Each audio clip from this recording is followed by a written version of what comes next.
I particularly love teaching criminal law. It's a topic that's near and dear to my heart. I spent a decade in Washington, D.C., representing people who were charged with crimes. My mom describes it as the decade that I made the streets of D.C. unsafe. But I actually loved every minute of representing someone and standing next to that person and helping the court see that person as a human being as opposed to a personification of his or her charge.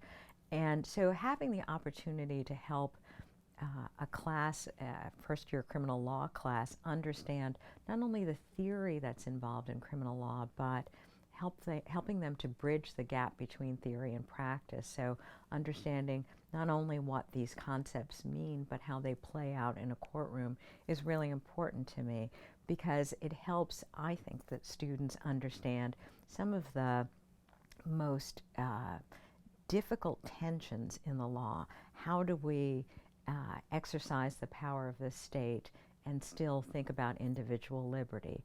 How do we maintain a system that treats people in the ways that it does and pays no attention to race and gender and science in ways that perhaps it should? What can we as lawyers do to make sure that it does do those things, that it does pay attention to the critical issues that it ought to pay attention to? That's why I love criminal law, because it raises all of these incredibly important issues, and it allows me and 90 other folks in a room the opportunity to grapple with them in a safe place.